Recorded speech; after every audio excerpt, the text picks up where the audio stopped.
로마서 12장 1절에서 2절 말씀 함께 합니다. 로마서 12장 1절에서 2절 말씀. 저와 같이 합독해 볼까요? 같이 한번 우리 1절, 2절 짧으니까 같이 읽겠습니다. 화면에 나와 있습니다. 시작. 형제 자매 여러분, 그러므로 나는 하나님의 자비하심을 힘입어 여러분에게 권합니다. 여러분의 몸을 하나님께서 기뻐하실 거룩한 산 제물로 드리십시오. 이것이 여러분이 드릴 합당한 예배입니다. 여러분은 이 시대의 풍조를 본받지 말고 마음을 새롭게 함으로 변화를 받아서 하나님의 선하시고 기뻐하시고 완전하신 뜻이 무엇인지를 분별하도록 하십시오. 아멘. 예, 우리 오늘 이제 프레주나 목장 주간으로 마지막 우리 목장 감사 헌신 예배를 드리게 됩니다. 우리가 계속해서 우리 교회를 어떻게 세울 것인가, 또 우리 목장을 어떻게 세울 것인가 하는 것들을 나누고 있는데요. 오늘은 우리가 이렇게 하기 위해서 어떤 곳에 마음을 힘을 모아야 될 것인가, 우리의 마음을 함께 모아서 힘써야 될 부분이 어느 곳인가 하는 것들을 함께 나누길 원합니다.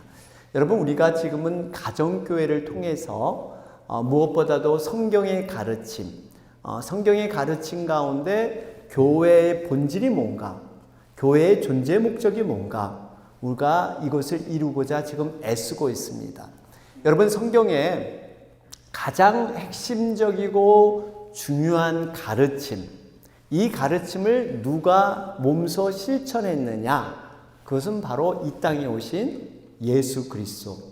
그렇죠? 예수 그리스도께서 성경의 핵심과 중요한 가르침을 몸소 실천하셨습니다.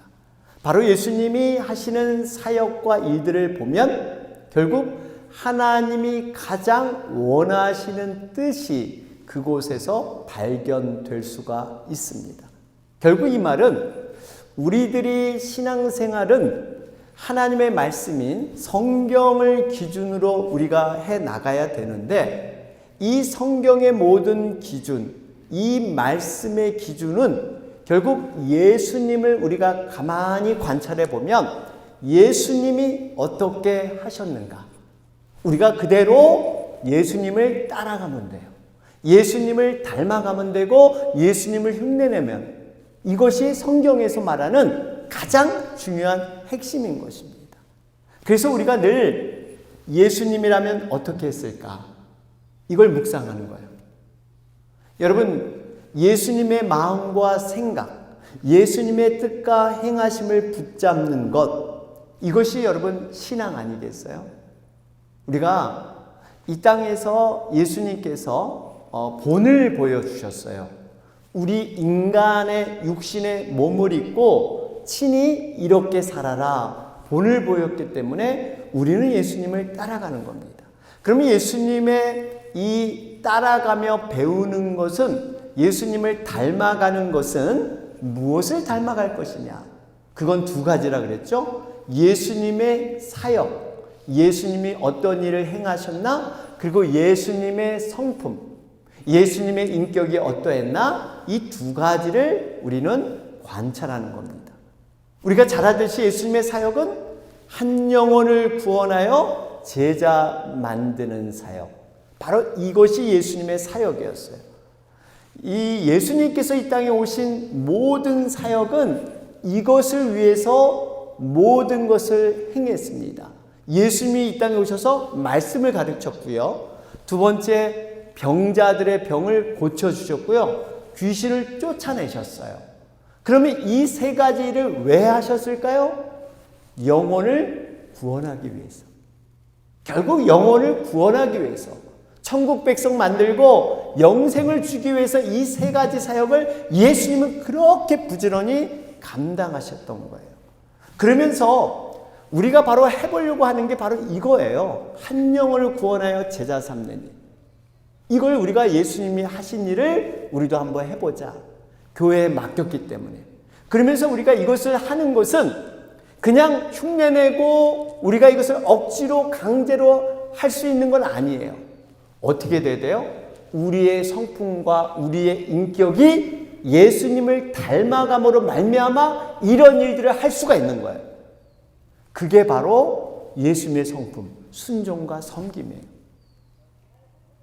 그래서 결국 우리는 예수님의 성품, 이 순종과 섬김, 이것을 목장에서 실천하고 교회에서 행해보면서 우리의 성품이 점점 변화돼서 예수님의 그 방향으로 닮아가는 거예요.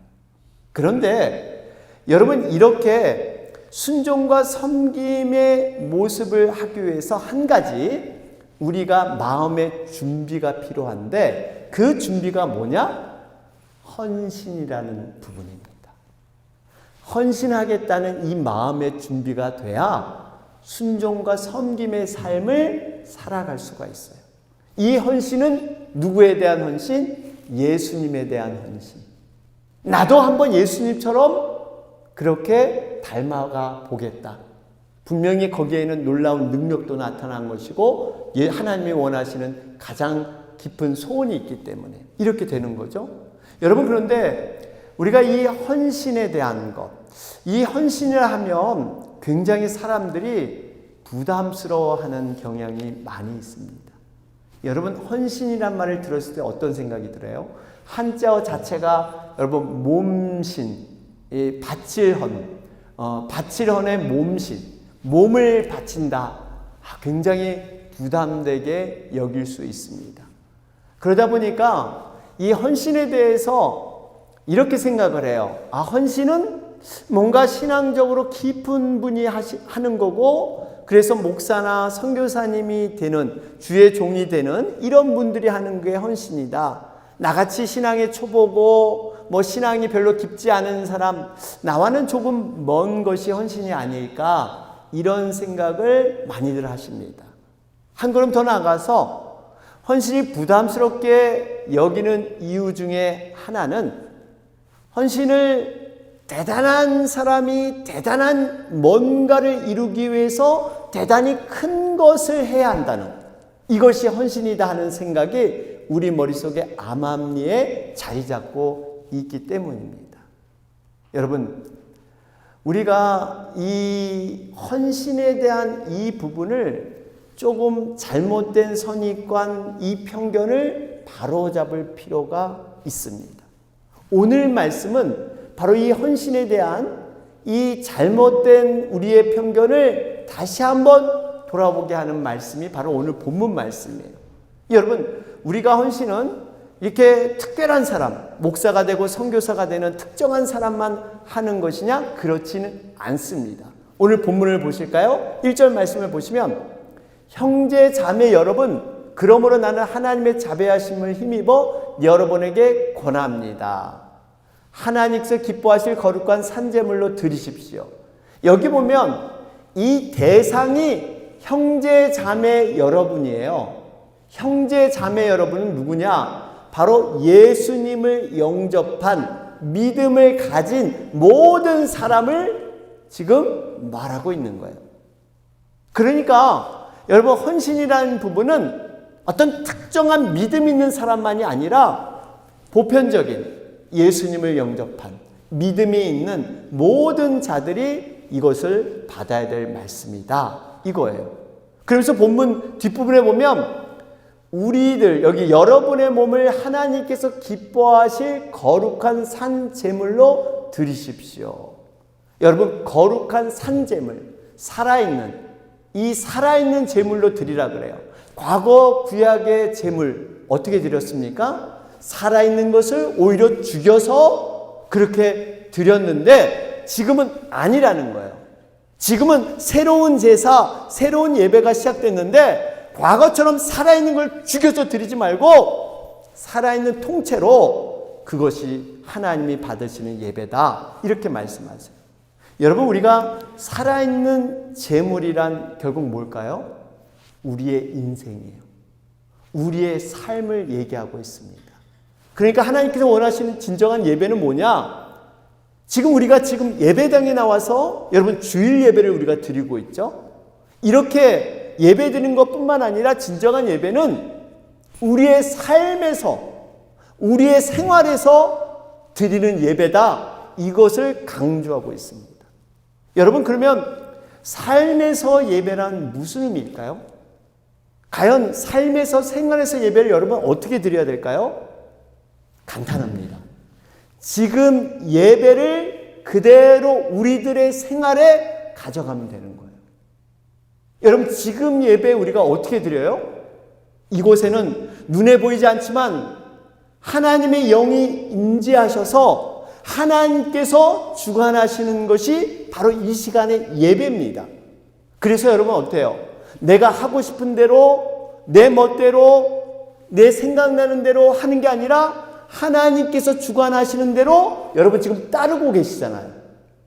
이게 바로 지금 드리는 예배의 형태예요. 이 의미가 고스란히 평상시의 삶에서도 적용되는 것이 바로 삶의 예배인 줄로 믿습니다. 그러니까 우리가 일상 삶에서도 만나는 사람들과의 관계, 어떤 사건을 만났다, 내가 처한 어떤 상황이 됐다, 또 내가 선택해야 될 어떠한 선택의 여러 가지 가로야 되는 이러한 길에서 내 생각과 내 뜻대로가 아니라 하나님이 주관할 수 있도록 지금처럼 바로 하나님의 영이 함께 하셔서 하나님이 하시는 대로 내가 맡기듯이 그렇게 살아가는 것이 삶의 예배인 줄 믿습니다. 바로 이러한 예배를 바로 하나님의 자녀들은 드려라. 이것이 내가 원하는 진정한 예배다 말씀하고 있는 거예요. 안타깝게 모든 교회 우리 크리스찬들이 왜 세상 사람들에게 인정받지 못합니까? 삶의 예배를 드리지 못합니까? 예배당에 나와서 거룩하게 예배드리고 막 이제 하나님이 살아계신들 찬양하고 뜨거운데 삶에서는 전혀 세상 사람과 구분이 되지 않아요. 사람들 뒤에서 험담하고 욕하고 세상 사람과 똑같으면 똑같았지 나을 게 하나도 없는 거예요. 우리가 삶의 예배를 하나님은 드려라. 그러면서 여기 보면 이 예배가 하나님이 진짜 기뻐하고 거룩히 하는 그런 예배인데 여러분 우리가 이 주일 예배가 그러면 별로 중요하지 않느냐? 그렇진 않습니다. 이 주일 예배가 모든 주간의 첫 시간을 하나님 앞에 드리는 거예요. 마치 이와 같아요. 여러분들이 학창시절 때 100m를 이렇게 뛰게 되면 어때요? 100m 뛰기 전에 벌써 이렇게 폼을 잡고 앞으로 뛰어나가려고 모든 준비를 갖추고 있죠? 그러다가 땅 하면 앞으로 튀어나가는 거예요. 어떻게 보면 주일 예배는 지금 그런 거와 같습니다. 우리가 세상의 삶으로 나가기 위해서 지금 준비 자세를 취하면서 힘차게 그 나가는 이 방향, 이게 바로 우리 주일 예배의 의미인 줄로 믿습니다. 그래서 우리가 기쁨과 감사, 감격으로 출발을 하는 거예요. 한 주간의 삶을. 그러면서 한 가지 이렇게 산재물, 다시 말해 우리 삶의 예배가 하나님이 동행하시고 주관하시는 하나님의 의지하는 그러한 것이 진정한 예배고 하나님에 대한 헌신인데 여기 산재물이 그냥 산재물이 아니라 본문에 보면 앞에 두 가지 설명하는 단어가 있어요. 여기 보면 하나님께서 기뻐하실 기뻐하실 거룩한이라는 거예요. 기뻐하실 거룩한. 사람들이 이 부분 때문에 참 헌신하기 어려워해요. 뭔가 하나님 앞에 헌신하면 하나님이 기뻐하실 것, 또 특별히 거룩한 것, 이 거룩한 것을 하나님 앞에 그래야 헌신이 되지 않느냐 하는 그 생각 때문에 굉장히 어려워합니다. 여러분 이 오해가 풀려야 돼요. 본문에서 말하는 기뻐하시고 거룩한 이 의미를 다시 한번 새롭게 해야 합니다. 여러분 거룩이란 뜻은요 어떤 뜻이에요? 거룩은 여러분 하나님께만 있는 유일한 속성이에요. 사람의 노력과 사람의 행위로 절대 거룩에 접근할 수가 없습니다. 우리가 이걸 분명히 알아야 돼요. 그래서 하나님께서 거룩하다고 인정해 주어야만 이 거룩이 완성되는 것이에요. 인간은 스스로 무엇을 해도요 스스로 거룩하게 할 존재가 아니라는 거예요. 물론 우리는 구별해서 정성을 다하고 이렇게 하나님 앞에 올려드린 건 맞습니다. 막하라는 얘기는 아니에요. 그런데 여러분 이런 질문을 여러분에게 한번 드려볼게요. 여러분 예를 들어서 하나님께 예물을 드릴 때 우리가 하나님께 구별하고 정성껏 준비해서 거룩하게 만들어서 하나님께 드리는 것이 맞습니까? 아니면 우리가 정성으로 구별하고 어쨌든 이렇게 준비를 해서 예물을 드리니까 하나님께서 그것을 거룩한 제물로 받아주셔서 그게 거룩해지는 거예요. 전자입니까? 후자입니까? 전자예요? 전자? 우리가 거룩하게 만들 수 있는 존재일까요? 후자. 우리는 거룩하게 만들 존재가 아니에요. 물론 정성스럽게 구별해서 마음을 다해서 드리지만 하나님이 그걸 거룩하게 받아주셔야만 거룩해지는 거예요. 그렇죠? 헌신 개념도 마찬가지예요. 헌신이 왜 어렵게 생각하냐면요. 내가 하나님을 기뻐하시고 뭔가 이 거룩하게 만들어서 하나님께 드려야지 하는 이 생각이 많기 때문에 우리가 감히 하나님 앞에 이렇게 나가지 못하는, 드리지 못하는 이러한 경우가 있는 거예요. 예를 한번 들어볼게요. 여러분들 이 그릇을 만들었는데 똑같은 그릇이란 말이에요. 근데 이 그릇은 하나님께 드리는 성물로 사용하는 그릇이에요. 한 그릇은 이것은 그냥 개 밥그릇으로 사용하는 그릇이에요. 근데 그릇의 질이나 그릇의 모양이나 똑같은 메이커까지 똑같은 그릇인데 하나는 하나님께 드리는 성물, 하나는 개 밥그릇. 여러분 어때요? 하나님께 드리는 그릇은 여러분 존귀히 여기고요. 그것은 거룩하게 여기는 그러한 것이 있죠. 왜요? 그 쓰는 목적이 다르기 때문에 그래요. 쓰는 목적이 다르기 때문에. 또 한 번 예를 들면 여러분 어렸을 때 시골에 가면 저도 생각나는데 할아버지 쓰던 그 넥타이, 이 넥타이를 할머니가 이렇게 허리춤에 차가지고 허리띠 대신에 쓰고 그랬어요. 그러면 여러분 그 넥타이 이렇게 얼마나 좋아요. 묻기 좋고 할머니들 아주 그냥 그리고 아주 활동하시죠. 그런데 그 똑같은 넥타이가 재벌의 양복에 쓰이는 넥타이로 쓰여지면 여러분 뭐가 달라요? 이 넥타이가 인격이 있어요? 어디에 쓰이느냐에 따라서 존귀함이 달라지는 거예요. 어디에 사용되느냐에 따라서 그 존귀함이 달라지는 거예요. 여러분 이 의미를 알아야 돼요. 우리 스스로 뭐가 되어서 뭐가 준비돼서 뭐가 거룩해져서가 아니에요. 여러분들은 목사인 저를 왜 귀하게 여겨주시고 사랑해주시고 아껴주시고 존중해주십니까? 제가 그만큼 여러분보다 뭐가 잘나서 제 인격이 훌륭해서 뭔가 성경 지식이 여러분들보다 많아서 왜 저를 존중해 주는 것이죠? 네? 권사님? 목사님이니까. 아주 애매한 대답이에요. 목사님이니까. 하나님에서 정해주신 목사님이. 그래요. 하나님이 들어가야 돼요.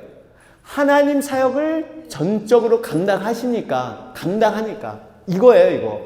하나님의 일을 거룩한 하나님의 일을 하니까 저를 그렇게 존중해 주시는 거예요. 제가 잘나서 그런 게 아니란 말이에요. 헌신의 의미는 바로 이거예요. 우리가 거룩한 산제물로 드리라는 것은 우리가 거룩해서 조금이라도 뭔가 나아져서 드리는 게 아니라 있는 모습 그대로 진실된 마음으로 나오면 내가 비록 흠이 있고 내가 부족하더라도 하나님께 드리면 바치면 그것을 내가 거룩하게 해주겠다. 그걸 내가 기쁘게 받아주겠다. 바로 이겁니다. 여러분 우리가 분명히 알아야 돼요. 하나님이 얼마나 우리를 이렇게 거룩하게 여기셔서 기쁘게 여기셔서 우리를 받아주시느냐.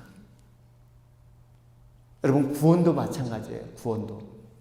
여러분 구원을 가만 들여다보면 왜 우리의 구원이 그렇게 감동이 있고 감격이 될까요? 우리에게 완전 자격이 없는데 내가 봐도 내가 봐도 완전히 쓰레기 같은 인생이야. 내가 봐도 그렇고 누가 봐도 그렇고 저 사람 구원받지 못할 사람이야. 인간 쓰레기야. 그런데 그 구원을 인정해주고 받아주고 우리를 하나님의 자녀 삼아서 천국 백성 삼아줬다. 그 말씀이 바로 로마서 5장 8절 말씀이에요. 보세요. 그러나 우리가 아직 죄인 되었을 때 그리스도께서 우리를 위해 죽으셨습니다. 이리하여 하나님께서는 우리들에 대한 자기의 사랑을 실증하셨습니다. 우리가 뭔가 의인이 되어가는 과정? 내가 봐도 도덕적으로 저 사람보다 내가 낫는데 그래서 나를 하나님의 자녀 삼아서 그 사랑으로 구원한 게 아니에요. 아직 죄인 되었을 때 완전히 하나님과 정말 이런 심판받을 악한 사람으로 사는데 하나님이 살려주셨다는 거예요. 결국 여러분 우리가 은혜라는 것은요 헌신해 하면서 헌신의 감격과 감사가 있어야 될 이유가 바로 이겁니다. 나 같은 자를 하나님의 귀한 일로 나를 쓰임 받게 해주셨다니, 나를 받아주시다니, 세상에선 나를 홀대하고 나를 인정해주지 않고 내가 정말 뭘 해보겠다 그래도 그렇게 받아주지 않는데 어떻게 감히 나 같은 사람을 영원한 하나님의 일을 위해서 그리고 하나님의 친구라 여기면서 거룩한 일에 영원한 일에 우리가 쓰임받을 수 있도록 우리의 이름이 거기에 남길 수 있도록 우리를 불러주셨다. 이게 바로 감격이고 감동인 줄 믿습니다. 그래서 여러분 죄가 있는 곳에 은혜가 더한다는 말이 그 말이에요. 죄를 짓고 살라는 얘기가 아니라 내가 죄인임을 깊이 깨달으면 깨달을수록 그 은혜가 너무 큰 거야. 나 같은 자를 살리셔. 이게 바로 헌신의 기쁨과 그 감사예요. 우리가 헌신은 절대 부담이나 책임이 아니에요. 정말 나 같은 자를 하나님이 쓰시는구나. 우리가 결혼도 그렇지 않습니까? 여러분 결혼을 한번 생각해 보세요. 재벌끼리 하는 결혼, 왕족이 왕족끼리 하는 결혼, 이건 별로 감동이 없어요. 어느 총구석에 한 여자가 열심히 가난한데 공부해서 어느 모 대학에 갔는데 그 대학에서 왕족의 왕자를 만납니다. 둘이 눈이 마주쳐서 사랑을 고백을 해요. 그런데 이 왕자에게 압력이 들어갑니다. 너가 평민이랑 결혼하면 모든 경제적인 이득 다, 명예 다, 그리고 왕족으로서 왕자로서 이제는 모든 거 다 끊어진다. 그래도 결혼하겠니? 합니다. 나는 이 평민 여자와 사랑해서 결혼합니다. 여러분 이것이 세계의 사랑 아닙니까? 이것이 우리에게 감동이 되지 않아요? 왜 그렇죠? 자격 없는 그 여인이 그 사랑을 받아서 결혼을 했기 때문에, 자격 없는 그 여인이 인정받았기 때문에 감동이 되는 거예요. 감격이 되는 거예요. 여러분, 우리가 뭐가 잘나서 있어서 이거 아니에요. 하나님은 내가 없는 중에, 내가 시간이 바쁜 중에, 내가 힘든 중에 드리고 헌신했을 때 그걸 가치 있게 여기고 그걸 아름답게 여기지, 내가 모든 것을 할 수 있어서 하는 건 별로 감동이 없단 말이에요. 말씀을 맺겠습니다. 여러분, 헌신은 어떤 특정한 사람, 특히 믿음이 있어서 하나님의 위대한 일을 하는 사람만의 것이 아닙니다. 예수님을 영접한 모두에게 해당되는 것이 헌신이에요. 그래서 1절 말씀 다시 보시면, 형제 자매 여러분, 그러므로 나는 하나님의 자비하심을 힘입어. 왜 바울이 자비하심을 힘입어 얘기했냐면, 이 자비하심, 은혜를 경험한 사람이라는 거예요. 나도 은혜를 경험했지? 너희도 은혜를 경험하지 않았니? 구원의 은혜를 있지? 그 은혜를 가지고 내가 너희들에게 권한다. 은혜 입은 사람, 구원받은 사람은 모두 여기에 해당된다. 지금 이 말이에요. 그러면서 이 헌신은 단순히 몸을 사용해서 부서를 봉사하고 친교하고 그런 것만이 헌신이 아니라는 거예요. 먼저 해야 될 헌신이 뭐예요? 우리의 삶에서 드리는 산제물의 예배, 영적 예배, 이것이 가장 기뻐하는 예배고 이것이 진정한 헌신이라는 거예요. 그래서 우리가 이 시간 지금 그 예배를 연습하는 거예요. 여러분이 한 주간 시작도 있지만 또 한 주간 마무리하면서 여러분이 한 주간 살아왔던 삶의 흔적들, 그것을 가지고 하나님 앞에 산제물로 나오는 거예요. 내가 한 주간 이렇게 살았습니다. 하나님 한 주간 이렇게 했습니다. 그 모습을 가지고 다시 예배 안에 드리는 거예요. 여러분, 분명한 것은 우리가 헌신에 대한 편견 선입관을 다시 한번 여러분 없애길 바랍니다. 여러분, 분명한 것은 기뻐하실 거룩한 산제물, 거룩하고 기뻐하신다는 것은 내가 갇혀서가 아니에요. 부족하지만 연약하지만 하나님 앞에 드려질 때 하나님은 그래, 너의 마음을 안다. 내가 너를 거룩하게 받으마. 내가 너를 기쁘게 받으마. 바로 이것이 진정한 헌신의 의미인 줄로 믿습니다. 우리가 이러한 헌신으로 나아가는 여러분과 제가 되길 주님의 이름으로 축원합니다. 아멘.